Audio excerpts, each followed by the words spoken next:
Greetings, everyone, and welcome to America in Focus, powered by the Center Square. I'm Dan McCaleb, Chief Content Officer at Franklin News Foundation, publisher of the Center Square Newswire service. We are recording this on Friday, July 19th. It has been an historic, nearly tragic, and completely surreal week in presidential election news. Former President Donald Trump survived an assassination attempt at a campaign rally in Pennsylvania. The head of the Secret Service faces outrage and increasing pressure to resign because of the failed security efforts at that rally. And President Joe Biden is facing increased calls from top officials in his own party to exit the presidential race, with some media outlets reporting he could make a decision as early as this weekend. Despite all of this, Trump participated daily at the Republican National Convention in Milwaukee, and he officially accepted the GOP nomination for president. We will discuss the Republican convention and other presidential election news in a separate segment, but joining me now to discuss all aspects of the failed attempt to assassinate Donald Trump is Casey Harper, Washington, D.C. Bureau Chief for the Center Square. Casey, let's focus on the shooting and its aftermath. Tell us more about the security blunders and where we are at with the investigation into the Secret Service. We're at the beginning of what I suspect will be a very long and very thorough investigation of the Secret Service, a federal security group that has been thrown into controversy, chaos, and even public feuding with local law enforcement. I mean, there's a lot of angles to hit this from, Dan.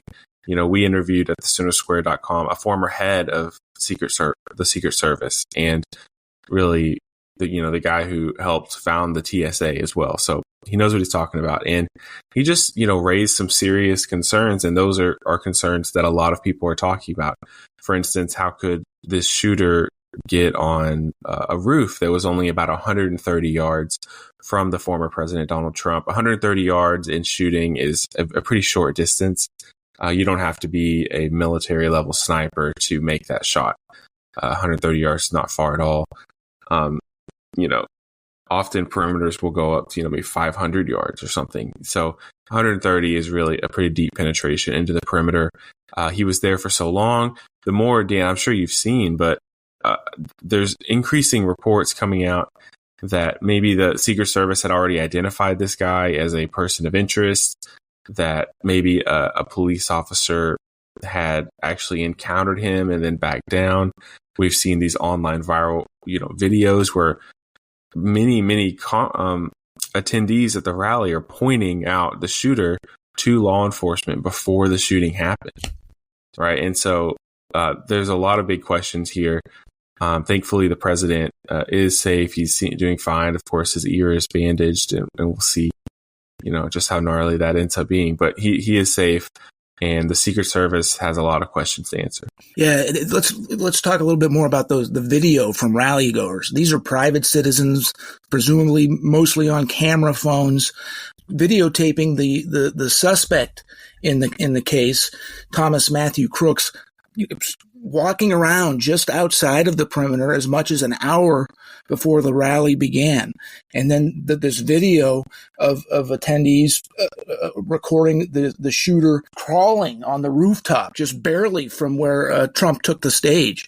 And then the Secret Service coming out and saying we didn't have anybody on that roof because it was a sloped roof and unsafe. It's just U.S. Secret Service Director Kimberly Cheatle, who many are calling to resign. She's got a lot of questions to answer.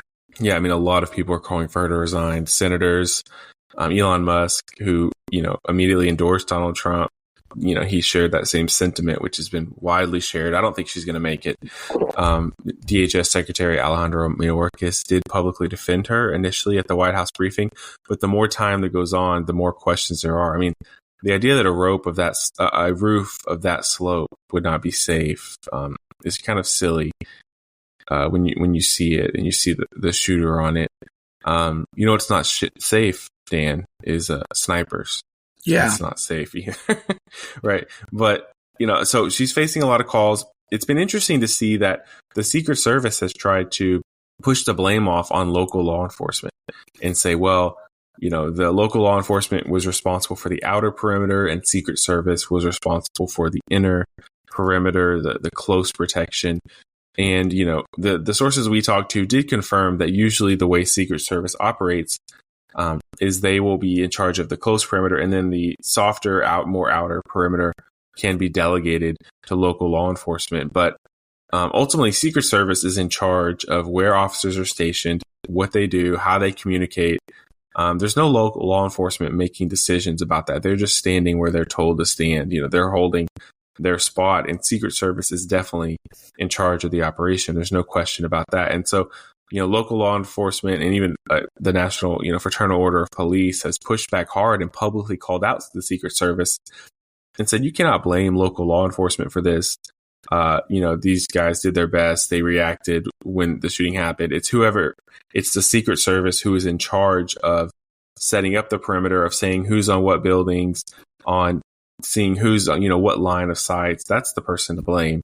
So, I think they're trying to deflect here, but it doesn't look good. And I think Cheatle's days are numbered. Cheatle's been subpoenaed to appear before Congress next week. We'll see if that happens. There's also questions, Casey, about whether diversity, equity, and inclusion policies within the Biden administration, whether that's led to fewer quality employees being hired. We saw a few of the Secret Service agencies who let me say this, heroically, as soon as the shots were fired, got on the stage to protect Trump. But some of them were like 5 feet tall, and President Trump is a tall man, that they couldn't even protect his head and upper body just because of their height. That doesn't seem to me to be a smart decision there. Yeah, I mean, I've met the president. I get to interview him in the White House during his first term, and it may not be apparent on camera, but he's kind of a huge person. He's, I think, about 6'3". He's very broad. He's towering. When he's in the room, he's the biggest person in the room. He's the tallest person. He kind of stoops down to speak to people because he is tall. And so that's just it's just like one of the first things you notice about him when you see him in person, how tall he is. And so the idea that you would have, a 5'4" woman or some of these, whoever it is, it's drawn a lot of criticism. This Cheatle has made DEI hiring a big priority for her, in her tenure. And I think a lot of people feel afraid to ask those kind of questions or criticize it, or don't want to be seen as being kind of, associated with a certain type of person who makes a big deal about those kinds of things. But it was just very apparent when you saw the video, when you saw someone half Trump size trying to cover his body. And I think her head was like below his heart.